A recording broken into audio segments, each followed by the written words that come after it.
I've got 4 speakers. Here they are, wonderful.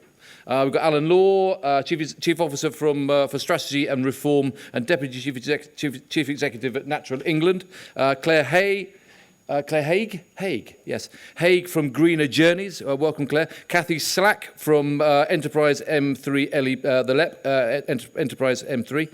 Welcome, Kathy. And Michael Baker, who's the Deputy Director for Healthcare at Public Health England. So I'm going to give each of our panellists 5 minutes or so just to set out where they see the big issues around making the South East a better place. But we've heard it's already a fantastic place, you know.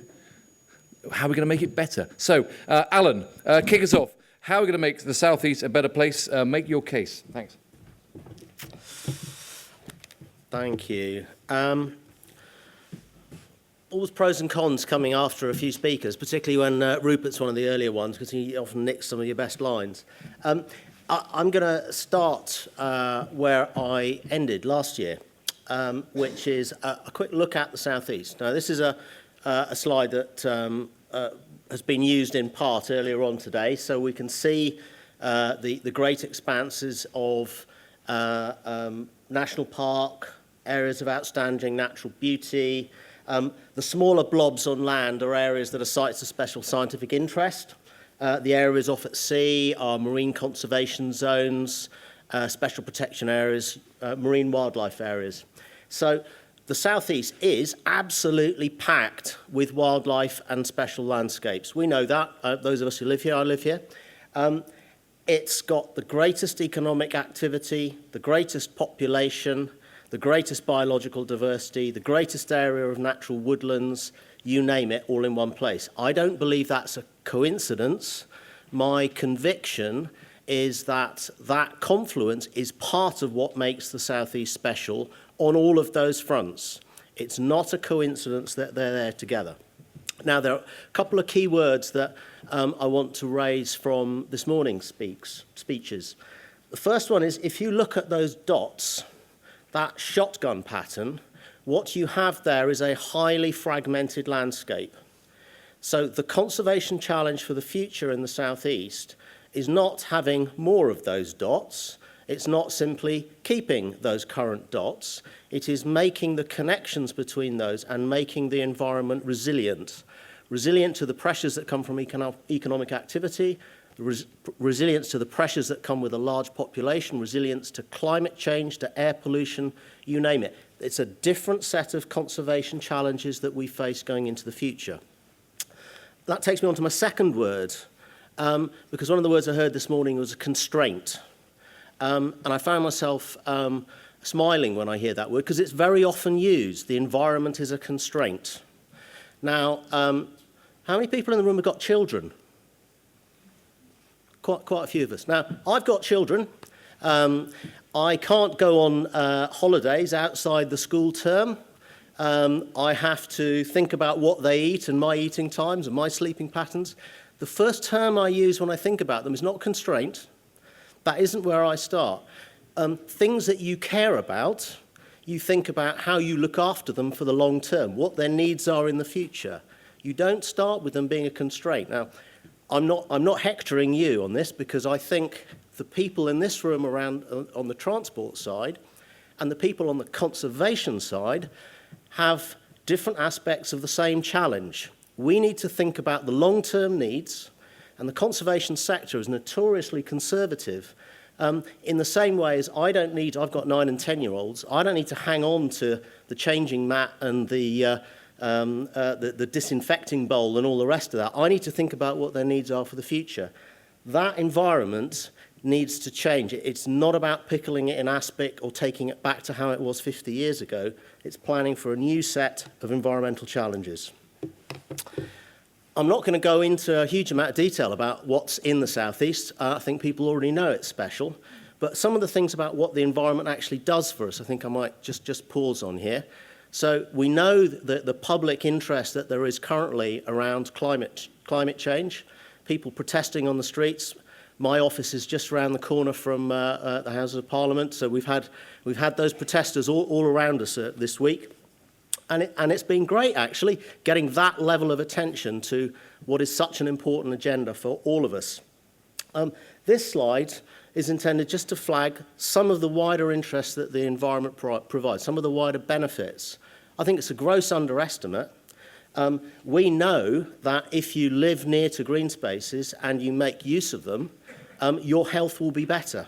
We know that there is a 10% return, a tenfold return if you provide people with better access to green space in terms of costs to the health service, preventative healthcare rather than treating the products of obesity. That figure, 2.1 billion per year, that's very conservative because that is focused very narrowly on the obesity health benefits. It doesn't take into account wider mental health and well-being. Today is World Mental Health Day, and it's a significant issue for this country, and the environment has an awful lot to offer for it. Now, why am I saying this in relation to transport? Well, what we know is that currently 2% of people accessing green space, accessing the natural environment, do so through public transport, 2%. Two-thirds do so on foot, and as we've already seen, the southeast has some very, very deprived areas around the coast in particular. Those same areas, if we had a map showing access to green space, those same areas are desperately short of access to green space. There is an environmental issue that we can address and need to address in the southeast around this. We've got a very ambitious policy framework. I've been working in conservation for 30 years. At no time in that period have we had a government-wide environmental plan that is so ambitious in what it sets out. It doesn't set out all the detail of how those ambitions are going to be achieved, but it's a brilliant piece of forward-looking and forward-thinking. Some of the tools within that, proposals for a new environmental land management scheme, a fundamental switch from the £3 billion that's spent each year supporting agricultural practices into £3 billion still to farming and farmers, but for the delivery of public goods and services. Within the context of strategic planning, that's a significant sum that we need to think about. Similarly, the proposal for net gain, environmental net gain. This should be in the Environment Bill, which is coming shortly, should become statutory. It is a mechanism for drawing in private sector investments, again, into investing in the environment to ensure that there is no net loss and net gain arising from the product of development. The key one in this, though, however, for me, is the Nature Recovery Network proposal, because this is how we try and join up those dots that were there in that first map, how we try and plan to make the environment resilient. Nationally, there will be a framework for that design, but these networks have to be designed locally. They have to be co-created. They have to be networks that are about thinking about the long-term needs of the environment in a place, but doing so in a way that designs in the needs of people in that place. Very brief pitch around Natural England's, the way we're organising ourselves at the moment. Our vision, thriving nature for people and planet, and our mission, the role that we want to perform within that is around building partnerships for nature recovery. The partnership bit is essential. That subnational coordination of strategic planning is fundamental to the needs of the environment. We've got 4 major programs.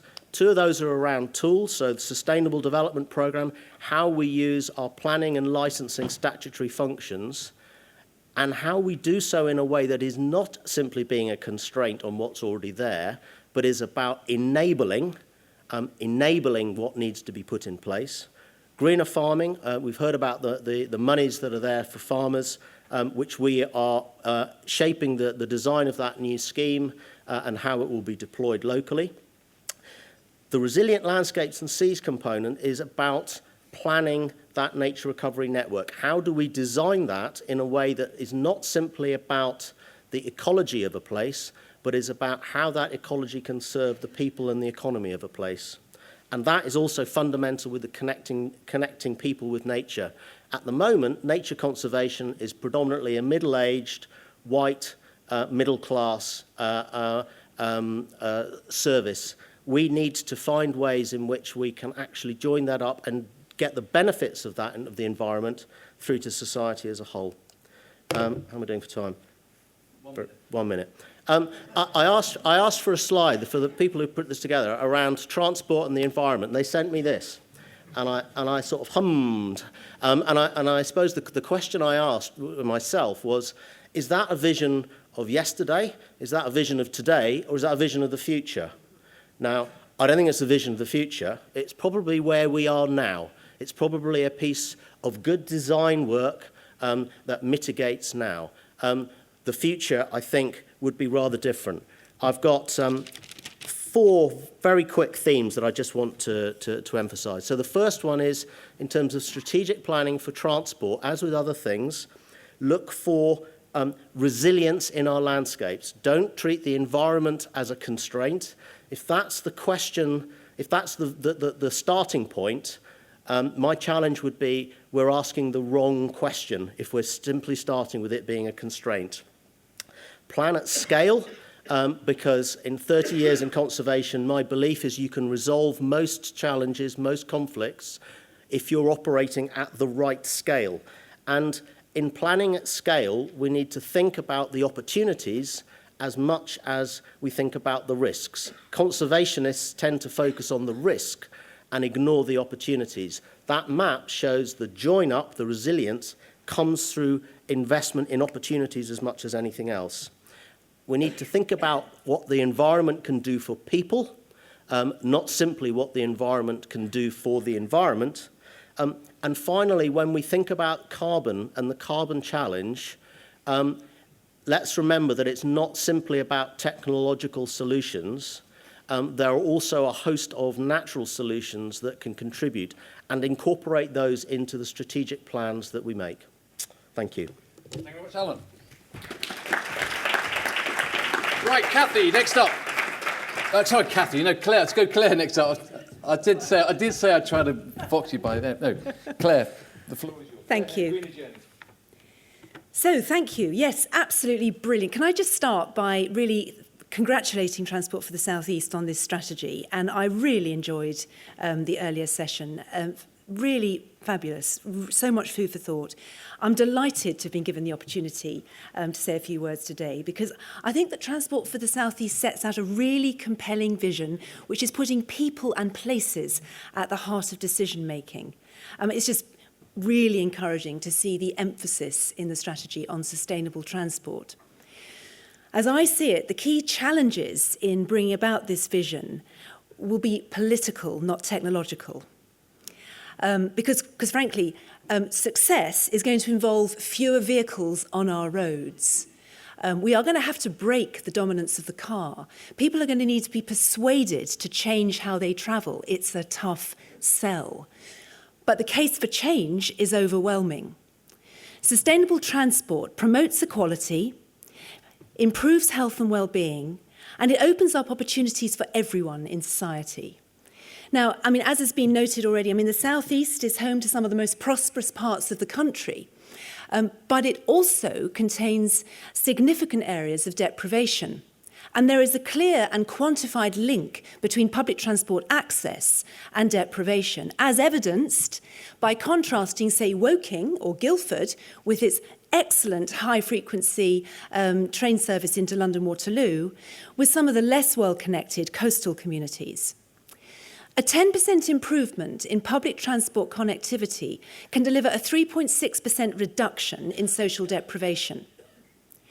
And increasing public transport use also improves social cohesion and helps to tackle loneliness. A third of people in the UK have deliberately caught the bus to have some human contact.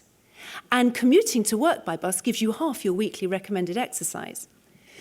As Transport for the South East makes clear, we need to promote the kind of economic growth that is going to improve the quality of life for South East residents, not growth at any cost. Now, investing in public transport supports jobs, supports manufacturing, and delivers the kind of enduring and sustainable economic growth that we want to see. some 400,000 bus commuters are in better, more productive jobs as a direct result of their bus service. Bus commuters generate 64 billion in economic output. And as the fate of Wrightbus hangs in the balance, we would do well to bear in mind that 80% of new urban buses sold in the UK are manufactured in the UK, compared to just 13% of new cars. Sustainable transport is key to unlocking the benefits of new housing. I mean, housing is one of our biggest infrastructure challenges. The UK is going to need to build some 300,000 homes every year for the foreseeable future to address this challenge. New developments in urban centres, well connected by public transport, can deliver 50% more economic growth than equivalent developments located on the urban fringe. But these benefits risk being diluted if traffic congestion can't be controlled. So in the rush to build the new homes we so urgently need, we need to make sure that we don't repeat mistakes made in the past where new developments led to urban sprawl and locked-in car dependency. We need a joined-up approach to housing and transport that encourages the development of new housing in locations that are or could be well served by public transport. On rising transport emissions, we face a burning deck emergency and imperative to act. The South East is responsible for 12% of the UK's carbon emissions. And many of the local authorities in the South East have already declared climate emergencies. Transport is the only sector where emissions actually rose over the last carbon budget, largely as a result of slowing efficiency gains and reducing and increasing demand for car and van travel. We urgently need to find solutions that will deliver reductions now. If everyone switched just one car journey a month to bus or coach instead, that would mean 1 billion fewer car journeys on our roads and a saving of 2 million tonnes of CO2 every year. And buses are leading the way on the road to zero. Low Carbon Vehicle Analysis Partnership shown that last year, more than 4% of new buses registered in the UK were zero emission at the tailpipe, compared to around 0.5% of new cars. Above all, we have to tackle congestion. Halving city centre traffic speeds leads to a 50% increase in emissions from larger vehicles. And in nose-to-tail traffic, emissions from vehicles increases up to 4-fold. Congestion is not just damaging for the economy, it kills. We're facing a public health emergency with some 40,000 early deaths a year arising from toxic NOx emissions. 90% of toxic emissions come from emissions at the roadside. And of those road transport emissions, more than 2/3 are as the result of diesel cars and vans. So we've got to persuade people to get out of those cars and onto public transport. A modern diesel bus produces fewer emissions overall than a modern diesel car, despite having up to 20 times the carrying capacity. You know, not taking action to effectively manage demand for car is no longer an option. We're facing, as I said, we're facing a climate emergency. And we've really got to change, essentially, how we plan, how we use. The DFT has forecast that I think it was covered already in this morning's presentations, that by 2050, the forecast is that traffic will increase in the South East by 15%. You know, and as the strategy makes clear, that is not realistic or sustainable. So yes, we need to improve. We need improved public transport. We need more investment in sustainable transport. But if we're going to bring about the kind of change we really need, we've got to pull the big policy levers. Firstly, we have to get the price signals right. For example, we need to increase fuel duty. The freeze in fuel duty since 2011 has had some serious unintended consequences. 4% more traffic. 4.5 million additional tonnes of CO2, 12,000 additional tonnes of NOx, 200 million fewer bus journeys, and 60 million fewer rail journeys. Next, we need to embrace demand management. As has already been noted, building new roads will not solve congestion. We have to make better use of existing road capacity through measures such as the workplace parking levy and city centre entry restrictions, those sorts of measures. And finally, if we're going to tackle arguably the greatest challenge of our times, we mustn't fall into the trap of thinking that electric cars are some kind of panacea. Absolutely, electric cars have an important role to play, but they do nothing to tackle the central problem of congestion, which dramatically increases emissions and will only be solved by some form of road pricing. Thank you. Claire.